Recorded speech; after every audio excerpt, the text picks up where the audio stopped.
മിന്നൈന ഇക്തസബഹു വഫീമ അൻഫഖഹു. എവിടുന്ന് സമ്പദിച്ചു എന്ന് മാത്രമല്ല പടച്ചവൻ ചോദിക്കുക, എവിടെയൊക്കെ ചെലവാക്കിയെന്നും പടച്ചവൻ ചോദിക്കും. എന്തിനൊക്കെ ചെലവാക്കിയെന്നും അള്ളാഹ് ചോദിക്കും.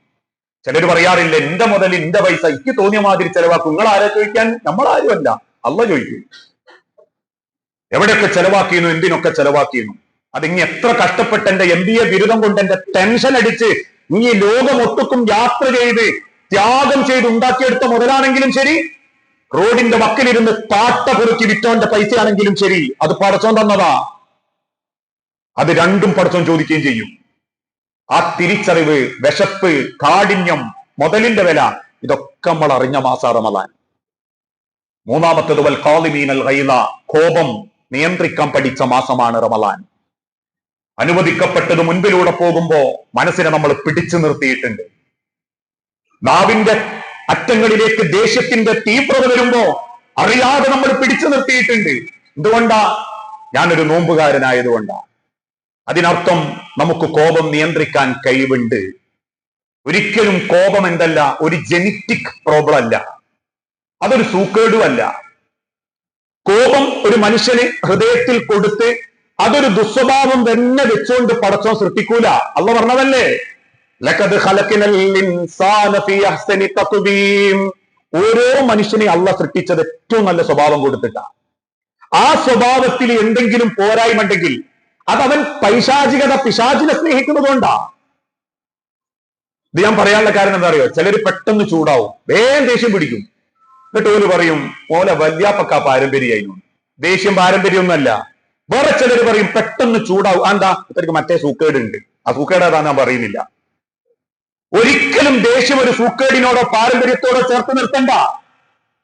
അള്ളാഹ് അങ്ങനെ സൃഷ്ടിക്കൂല ഒരു മനുഷ്യനെ. ക്ഷമിക്കാനും പൊറുക്കാനും നിയന്ത്രിക്കാനും നമുക്ക് കഴിവുണ്ട്. അതെന്തുകൊണ്ടാണെന്നറിയോ? ഇപ്പൊ ഞാനൊരു ഉദാഹരണം പറയാറുണ്ട്. നിങ്ങൾ വീട്ടിൽ നിന്ന് ചെല്ലുക, കയറി ചെന്നുടനെ ഡൈനിങ് ഹാളിൽ ഇരിക്കുമ്പോൾ ടീപ്പോയ്മയിലുള്ള ഒരു ഗ്ലാസ് കൈകൊണ്ട് തട്ടി വീണ് പൊട്ടി. ആരോടാ പൊട്ടി? നമ്മളോടാ പൊട്ടി. നമ്മൾ എന്താ ചോദിക്കുക ആദ്യം തന്നെ? ആരാ അത് ഇവിടെ കൊണ്ടുവെക്കുക?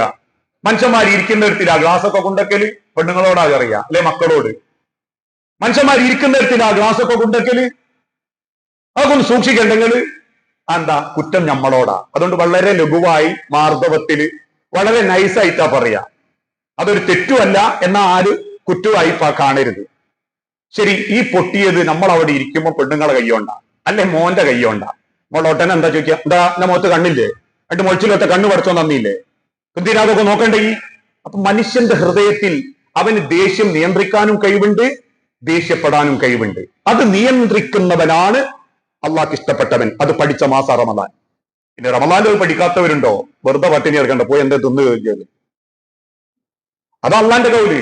നിങ്ങൾ പട്ടിണിയോ? എത്രയെത്ര നോമ്പുകാരാണ് പട്ടിണി മാത്രമായിട്ട് ദുനിയാവിൽ ജീവിക്കുന്നത്, ഒന്നും ഉപകാരപ്പെടുത്താൻ പറ്റാതെ അവർ ഈ കൂട്ടരാ.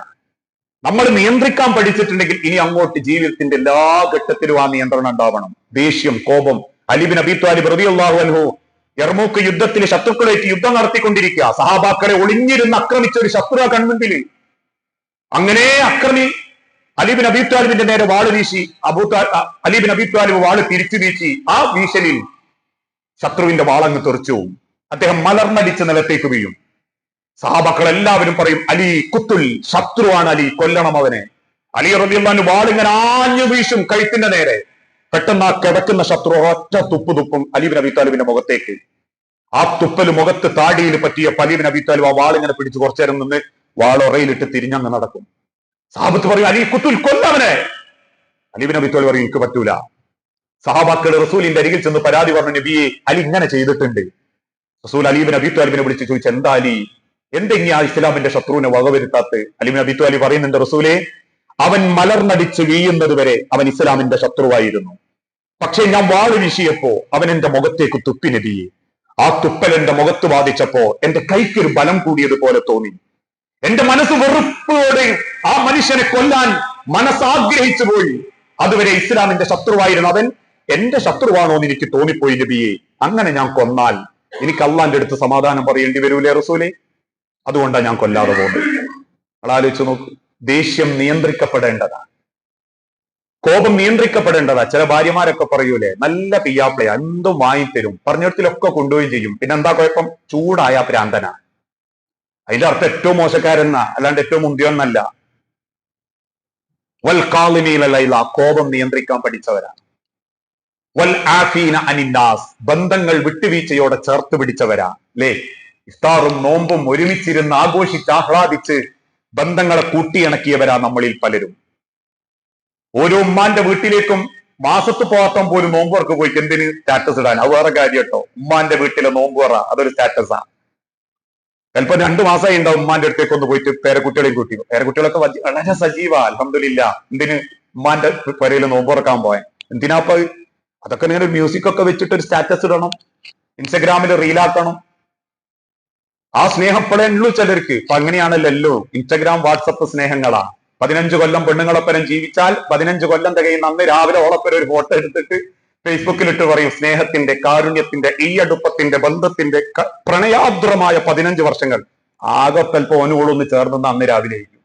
അതുവരെ കീരിയും പാമ്പായിരിക്കും. ഇതൊക്കെ ഇപ്പൊ സ്റ്റാറ്റസാ. മാതൃദിനം സ്റ്റാറ്റസാ. ഞാൻ ആക്ഷേപിക്കല്ലോ. മനുഷ്യന്റെ അഭിനയങ്ങൾ എത്രത്തോളം എന്ന് ചോദിച്ചാ ഇതൊന്നും പടച്ചോൻ കാണാനില്ല എന്നുള്ള ബോധത്തിലാ. നമ്മൾ എന്ത് ചിന്തിച്ചാലും കാണിച്ചു കൂട്ടിയാലും ആകാശത്തിരിക്കുന്നവൻ ഇതൊക്കെ രേഖപ്പെടുത്തി കഴിയുന്നുണ്ട്. മറ്റൊരു ഭാഗത്തുള്ള പറഞ്ഞിട്ടില്ലേ,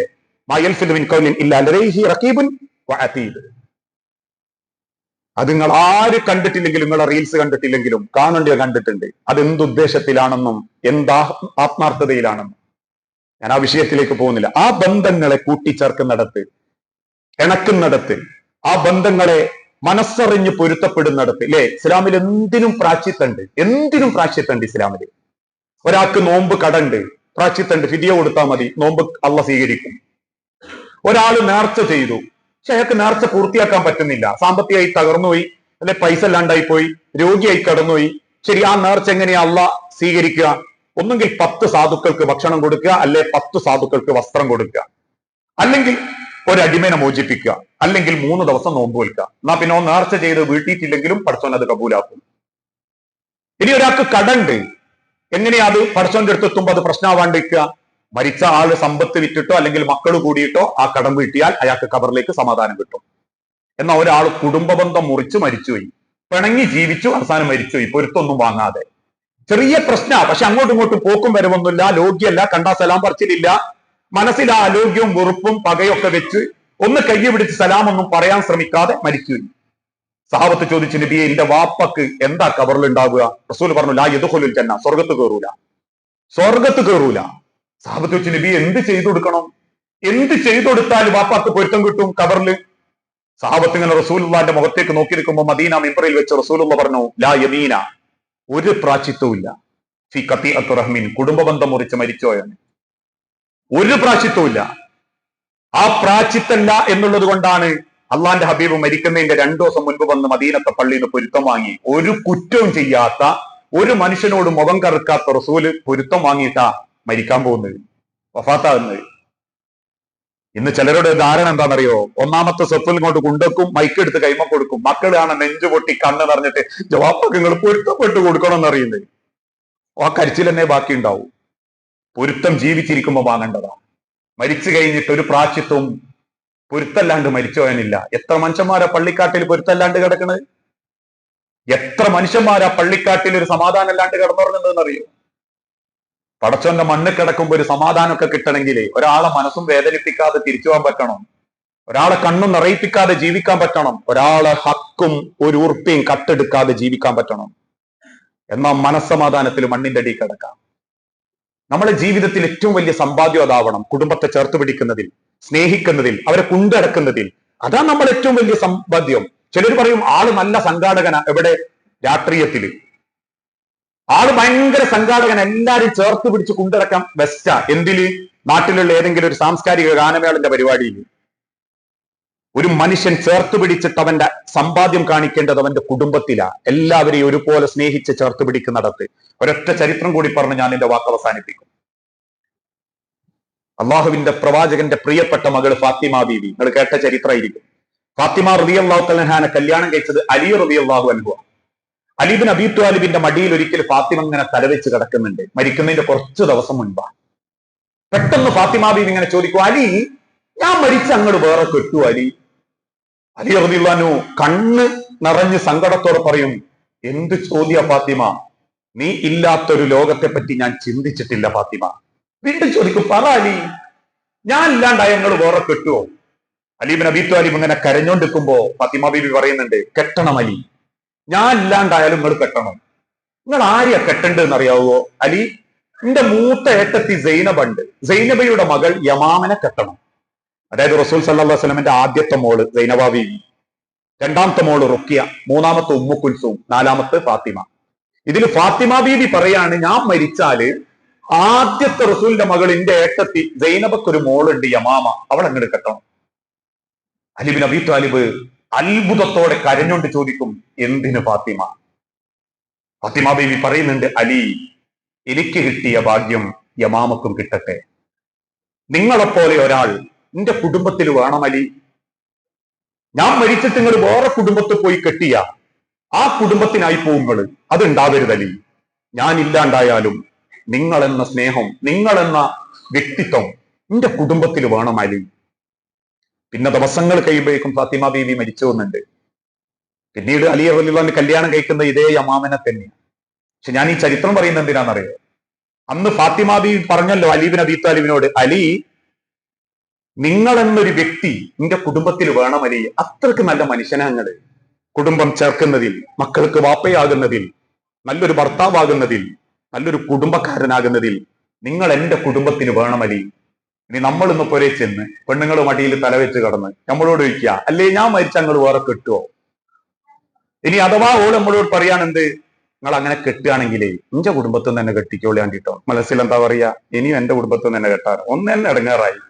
ഇനി രണ്ടാമത്തത് തിരിച്ചോള് പറയാണ്, നിങ്ങൾക്ക് അങ്ങനെ കെട്ടാൻ ഉദ്ദേശമുണ്ടോ ഞാൻ മരിച്ച എന്റെ കുടുംബത്തിൽ നിന്ന്? ഞാൻ വിചാരിക്കപ്പ എന്റെ കുടുംബത്തിൽ നിന്ന് തന്നെ ആയിക്കോട്ടെ എന്ന് പറഞ്ഞാൽ ഓൾ എന്നെ പറയുന്നത്, വേണ്ടട്ടോ, നിങ്ങളെ ഞാൻ അനുഭവിക്കേണ്ടതോ അനുഭവിച്ചു, നിങ്ങൾ വേറെ ഇടയും പോയി കെട്ടിക്കോളേ. ഒരു മനുഷ്യന്റെ വ്യക്തിത്വമാണ്. അതുകൊണ്ട് അള്ളാന്റെ ഹബീബ് പറഞ്ഞത് എന്ത്, ഒരു മനുഷ്യൻ ഏറ്റവും വിലയുണ്ടാവേണ്ടത് അവന്റെ കുടുംബത്തിലാ, അവന്റെ വീട്ടിലാ, അവന്റെ ബന്ധങ്ങളിലാ.